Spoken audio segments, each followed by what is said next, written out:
Okay, so we'd like to continue from where we ended last week, still on the value for time. And this will be the second session of it. Now, imagine every day that there is a bank system that says that every day that you wake up, you receive an alert of $86,400. I'm using dollars not because I don't love Ghana cedis, but because obviously dollars is heavier, or maybe pounds, but let's use dollars. So if every day you are receiving an alert of $86,400 in your bank account, and then this is the condition that surrounds it, you are at liberty to spend as much as you can from that amount of money. But the next day, you are going to be given a new set of $86,400. And if by the end of the day, you have not used any amount of the $86,400 that you have not used yet by the close of the day, it is going to be taken off. It is going to be repealed from your bank account. What will inform your choices? And how will your decisions and actions change? I don't know if you get the scenario very well. Each day, $86,400 is wired into your bank account. You are expected to spend, you can spend everything. By the close of the day, whatever goes unspent is repealed or taken from your bank account, because the next morning you are going to receive yet another $86,400. Just like, the people of Israel and then manna. They were to consume as much as they could. But immediately the next day came, new one, will come. Now, it is possible that you'll be having two sides to it. One aspect, you become so focused that you want to exhaust and maximize the spending and usage of the $86,400 every day, so that each one or none will go waste. That is one possible perspective. Another perspective is that, since each day I'm going to be giving new amount of $86,400, then, after all, it doesn't matter. However I use it, I can waste it, because the next morning I am going to receive another $86,400. Though I was using money, now I want us to talk about real terms. Do you know that every morning or every day you are given 86,400 seconds? Because when you do the computation, 24 hours equals 86,400 seconds. So every morning, 86,400 seconds is being wired into the account of your life. And you are expected to maximize its usage, because the next morning you are going to receive a fresh, token of 86,400 seconds. Now take the difference between the African mindset and then the Western mindset. The Western mindset is that since I am going to lose the remaining if I don't use it well, then I am going to maximize its usage, and hence the need for time consciousness.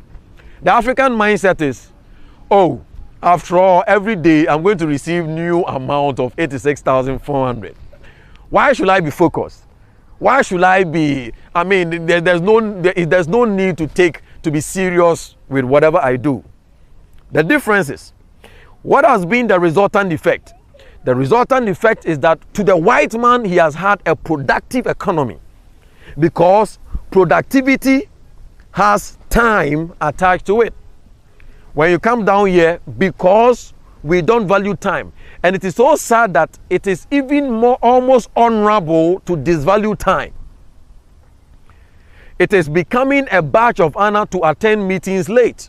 It is becoming a badge of honor to go for programs late, to meet appointments late, because it is the norm, what we normally call Ghana time, GMT. So you get the differences. Somebody is maximizing the usage of the 86,400 seconds. Let me ask you, if you are thinking through this, you realize that this day, just today that you woke up, in the morning or at the beginning from 12 a.m. of this day, you were given 86,400. Let me ask you, how effectively have you engaged its usage?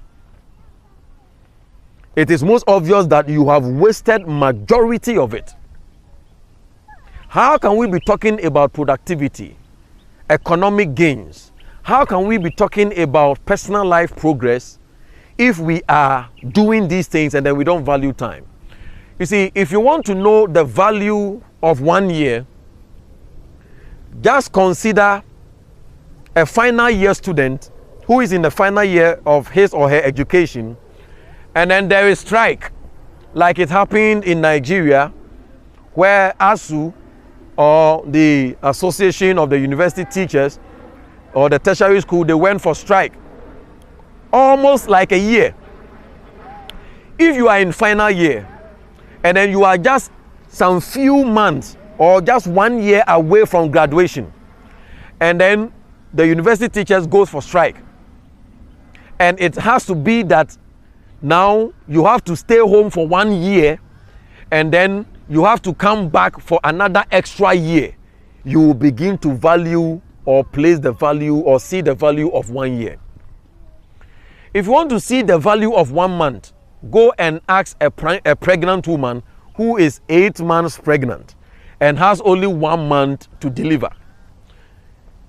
That 1 month seems so precious that at the end of the day, she's thinking that when will this 1 month be exhausted? If you want to see or appreciate the value of 1 week, just consider or become the editor of a weekly magazine where there is pressure on you to produce weekly articles and journals. And then see that when the deadline is hitting hard, that is when you appreciate that there is a lot that can be done over just that 1 week. If you want to appreciate the value of 1 day, it is the same thing. With these analogies, you can appreciate the value of 1 hour, the value of 1 second, or even a millisecond. When you miss a flight, if you want to appreciate the value of even 1 minute, miss your flight for even 1 minute, and then you will have to pay extra. And maybe that extra amount of money that you will pay, it will be so painful to you that you will never decide to even, forestall some of these things. What I seek to say is that it is not true, it is a myth that, oh, the black man cannot respect time. No, yes, we don't respect time, but it is not that we cannot respect time. It is more than a possibility. Have you seen a black man rushing to catch up his flight? If the flight is to leave at 9 a.m. or the reporting time to the airport is 9 a.m., you will find him being there as early as 5 a.m. to wait for as much as 4 hours because I am catching a flight. What does it tell you? It tells you that the black man is capable of respecting time.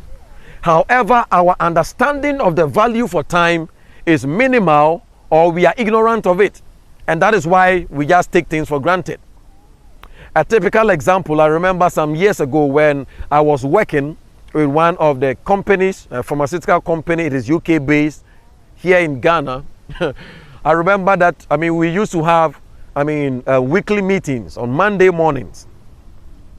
There was one guy who was late for some few minutes, and then he was queried. And then he was asked that the next time he repeats that, he is going to be sacked.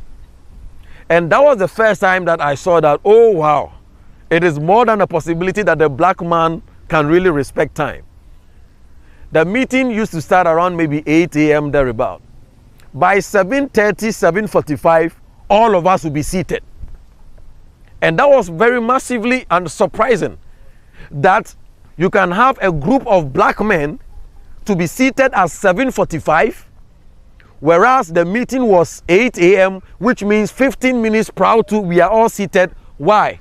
Because everyone was afraid to lose the job. But when we did that, nothing really happened. We were not, turned to blue or red. Neither did we turn into a pillar of salt. And that was when I began to understand that it is possible that the black man can respect time. These are some of the highlights that I'm trying to make it more practical to you, so that you appreciate that the last time you wasted time should be the last time. The last time that you did not consider the value of time should be the last time. Because these are series of enlightening informations in order to challenge your mind that you cannot afford to continue business as usual. Let others think small thoughts, not you. Let others afford to waste their lives and destinies, not you. Our desire is to raise a new crop, especially of youth, who will be thinkers, who will commit to maximize time. Instead of Ghanaian time, we introduce a new version. That is the New African time. More will be said on it later. Stay blessed.